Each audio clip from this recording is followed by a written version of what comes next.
Hi guys! Welcome back sa ating YouTube channel. My name is Adelina.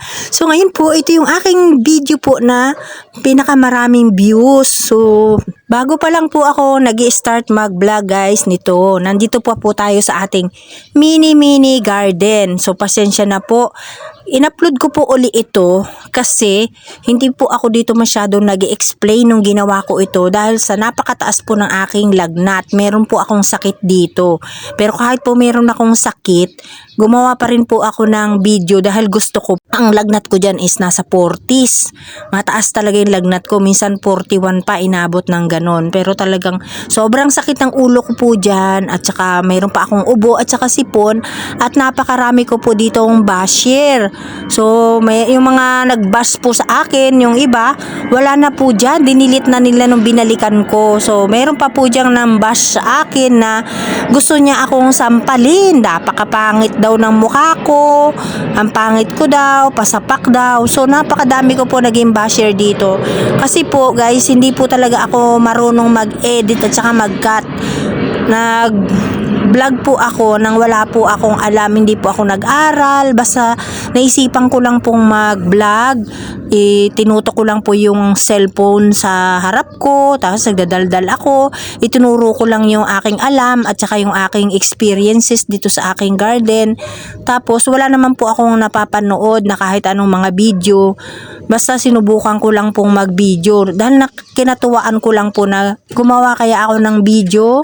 Total, nandito naman ako araw-araw sa garden. Katuwaan lang, mag-vlog kaya ako. So, hindi po talaga ako marunong guys. Kaya pasensya po kayo. Dito po talaga is napakataas ng aking lagnat. Kaya marami ako ditong basher. At unang-una po talagang wala akong napapanood na mga video kung paano gumawa ng video, paano gumawa ng vlog. Nung time na yun guys, napakamahal pa po ng moon cactus. Year 2019 pa po yan nung nag-start ako mag-vlog. So nung nabili ko yan, napakarami pong mga pops, kaya po naisipan kong mag-wrap ako ng sarili ko. So nung una po, nag-try ako mag-wrap ng pinakamaliit kong cactus. Yung pops ng aking cactus na pinakamaliit, yun po yung sinampulan ko. Ordinaryong ano lang po siya, o regular lang na cactus, yun po yung sinubukan ko na napakaliit. Tapos nung nag-okay po siya, natuwa ako dahil yung unang-una ko pong ginawang mag-wrap, nabuhay po siya, naging matibay siya. At ipapakita ko sa inyo, napakaliit niya dahil ano lang po siya talaga, pinakang babies lang ng aking mother plant ng cactus. Gusto ko pong i-share na kahit po hindi ako nag-aral ng pagbablog, na wala po talaga akong alam. So wala pa kasi ako guys na napapanood na kahit ano. Basta yun lang, kagaya ng nasabi ko na itry ko lang mag-vlog, magdadaldal dito sa harap. Nakatuwaan ko lang po talaga. Dito po, marunong na ako mag-rap kaya gusto ko siyang i-share sa inyo dahil yung nagawa ko na is naging successful naman po, kaya gusto ko mag-share sa inyo nung gagawin ko ngayon. Meron po tayong mga rootstock na ginamit dito. Ang rootstock natin ay dragon fruit. Bago natin siya lagyan ng ating moon cactus o bago tayo mag-wrap, tinanim ko po muna yan ng mahigit 1 buwan o nasa 1 buwan ko itinanim yung ating rootstock o yung ating dragon fruit para siguradong buhay na siya at meron na po yung ugat na lumabas na po. So buhay na ang ating rootstock bago natin siya i-grap. At yung ating pong ginagamit na cutter dito, nilinisan ko na po yan. Inalkoholan ko muna siya tapos pinatuyo bago natin siya gamitin. At idudugtong na rin po natin dito guys yung update nito, yung nangyari dito sa ating ginrap, kasi bago po tayo nakapag-update niyan, malayo-layo yung may marami na tayong nagawang mga video bago natin siya na-update dahil sa ginawa ko po mga 2 linggo bago ko inalis yung goma. Diyan sa video, makikita po ninyo na pinuputulan ko yung ating rootstock. Kasi kailangan po natin putulan yan dahil tuyo na yung mga nasa ibabaw niya dahil binuhay po muna natin siya bago natin siya i-grap. Ngayon, tatanggalan natin lahat yung atin pong binuhay na mga rootstock at bago natin ipatong yung ating moon cactus. Sa pagkuha naman po ng ating mga babies ng moon cactus, pwede pong gumamit lang ng glove o pwedeng kamay lang. Ako po, gumamit ako dyan ng sipit. Pwede rin naman pong walang sipit kasi malambot lang naman po yung ating mga babies. Pero ginamitan ko pa rin dyan ng sipit. Depende na po sa inyo kung kaya po ninyong hawakan. Pwede ninyong pilipitin para matanggal dyan sa pinaka-mother plant.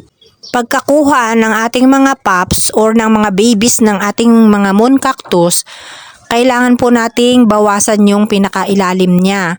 Puputulan natin siya para maidikit natin dun sa ating moon cactus. Kailangan po pareha sila bagong cut kasi kailangan nilang magdikit. Yung gitna po ng dragon fruit at saka yung gitna ng ating moon cactus, kailangan po nila magtapat, magpantay doon sa gitna. Kailangan nilang magkadikit para po mabuhay yung ating moon cactus. Dahil kung hindi po sila magkakadugtong, hindi po mabubuhay yung ating moon cactus. Dahil po yung pinakagitna ng ating cactus, yun po yung didikit sa pinakagitna din ng ating dragon fruit para sila mabuhay.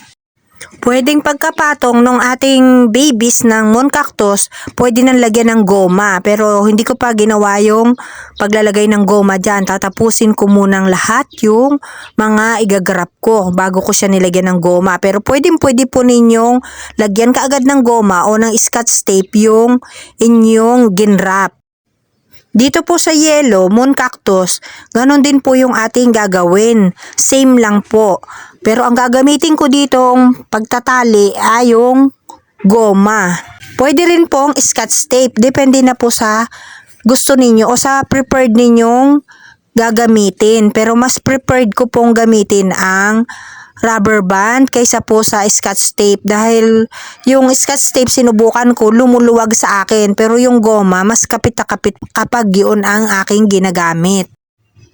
Bago po tayo maglagay ng scotch tape o rubber band sa ating mga ginrap, siguraduhin pong magkatapat yung pinakang gitna nila, ating sayon at saka yung ating rootstock para magkadikit sila at maging successful ang kalalabasan ng ating igagrap. At pagkatapos nating igrap, hayaan lang po natin sa isang table na medyo malilim o nasisikatan ng araw sa umaga pwede.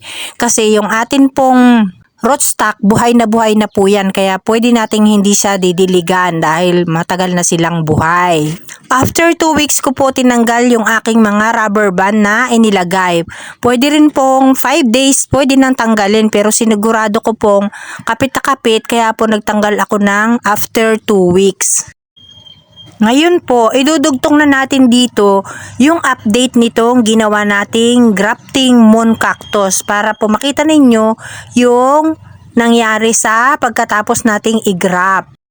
Eto na po sila, after 2 weeks, tinanggal ko na yung mga rubber band. So, nakapatong lang sila dito sa lamesa, dito sa ating lumang mini garden. Andito lang sila. Wala ditong bubong, kaya nainitan lang naman po dito pagtapat ng tanghali. Sa umaga, wala siyang araw. Kaya pag tanghali, dito lang siya may araw. Ito po ay matibay na kahit po ugain ko yung sayon. Ayan matibay na po ang ating mga ginrap na moon cactus. May bagong tubo na po yung ating dragon fruit, mataas na. Successful na po ito dahil 2 weeks na po silang na-graft natin. Hindi ko pa po yan diniligan after 2 weeks kasi ang buhay po ng ating sayon ay nandyan po sa dragon fruit. Buhay na buhay po yung ating dragon fruit dun sa ating pong bago natin i-graft. Makikita nyong ipinakita ko dun na lumabas na yung kanilang ugat. Kahit po payat yung ating dragon fruit ay naging successful po yung ating inigrap. Yan na po sila guys. Yan ang ating update na inigrap na mga moon cactus. Buhay na po silang lahat.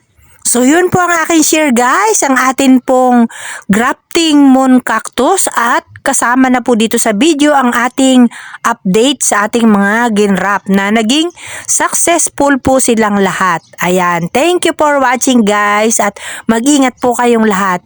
Bye!